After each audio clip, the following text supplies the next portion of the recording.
Today on Hey, have you seen that film?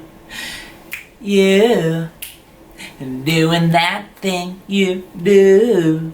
We're going to be talking about the film That Thing You Do, released in 1996. Written, starring, and directed by Tom Hanks. Though I wouldn't say starring, he's more of a side character. But That Thing You Do tells a story of a one-hit wonder band in the 60s. Our main character, played by Tom Everett Scott, works for his dad's appliance store. But at night, and when he's not in the store, he practices his drumming. And one day, one of his buddies, played by Steve Zahn, who's in a band, their drummer breaks his hand. And so they come to Tom to say, hey, will you be in our band? And they have this slow song called That Thing You Do. And when they go to perform it at this Battle of the Bands type things, Tom picks up the pace on the drums and makes it more of this rock and roll hit kind of song.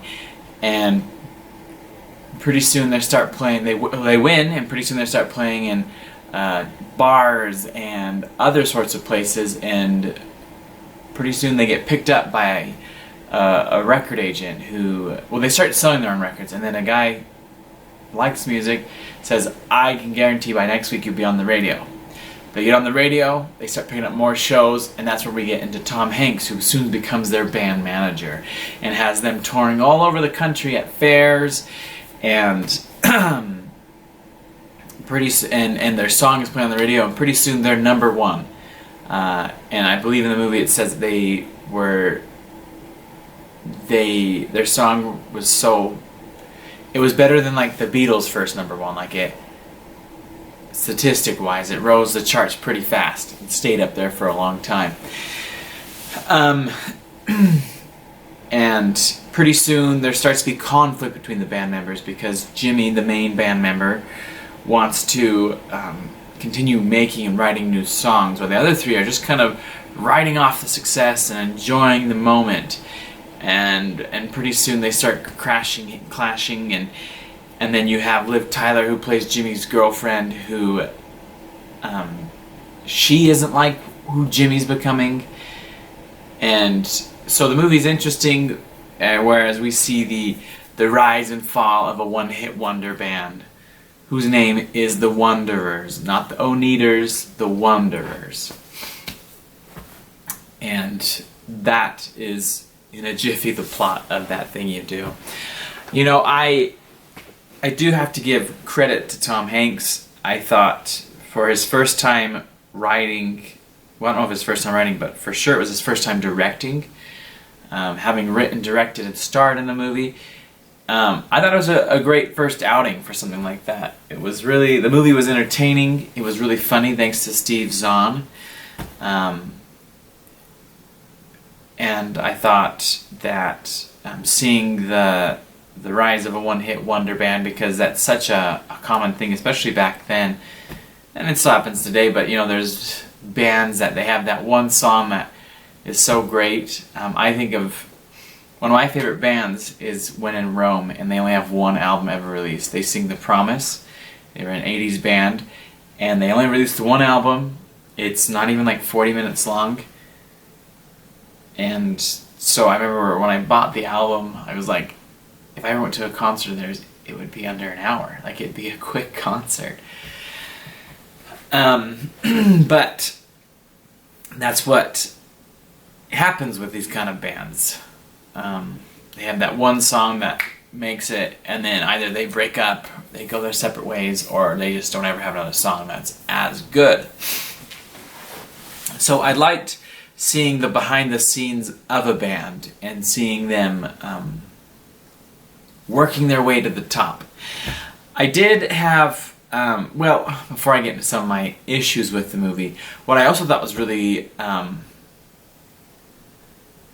interesting is the four band members. There's only one of them that I really know that is still somewhat bigger in Hollywood, Steve Zahn. He plays like the bass player, and something that, you know, I've seen him in like Sahara, National Security, You've Got Mail, anything he's in, he kind of plays that. Just the funny goofball kind of character, and he very much brings a lot of the humor into this film. And so I thoroughly enjoy seeing Steve Zahn in anything. But the other three band members, I'm not going to say they're one-hit wonders themselves in Hollywood, but I don't think their careers never went very far. The only other one that I think kind of had a bigger shot was Tom Everett Scott. He played, I know I've seen him in another movie called The Love Letters, something that will be discussed on this channel eventually one day. But the other two band members, one of them's name was like Jonathan, I can't even pronounce his last name, and then Ethan Embry. And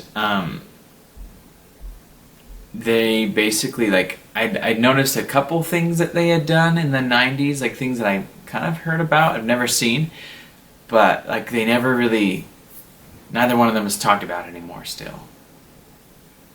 So it was interesting that this movie's about one-hit wonders, and many, and our four main leads didn't really, most of them didn't really continue to have a very, their careers didn't maybe grow. I don't know.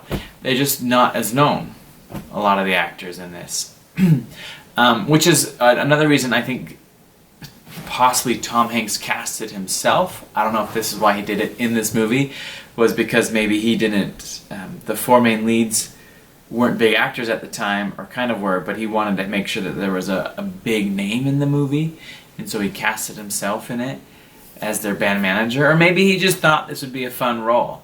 You know, Tom Hanks did have some pretty funny moments in the movie, and it seemed like he was having fun. I say that about a lot of people. Maybe they weren't, but in my opinion, it looks like a lot of actors are having fun. Maybe I just think it'd be fun. But yeah, I thought the four main band members, I guess five. Liv Tyler's kind of like their assistant, because she was dating one of the guys. I thought that the chemistry between them, chemistry being like the relationship and even the fall of them, like it all seemed very believable. And especially because, as I said, Jimmy had a much higher vision of where they could be going. The other three were just like, wow, we're making it big, we're so successful. And so it was, I enjoyed watching that relationship. Some of my conflicts, some of my issues I have with the movie, I feel like some things just weren't delved into as much, that it kind of, I thought were going to be a main point of the movie. Like Tom Everett Scott, he and his dad didn't really get along. His dad basically thought his music was silly and didn't think he was going to go anywhere. And then suddenly they're performing on TV, and his dad's like his #1 fan. But like you never see his dad transition to like, oh, I actually like my son's music.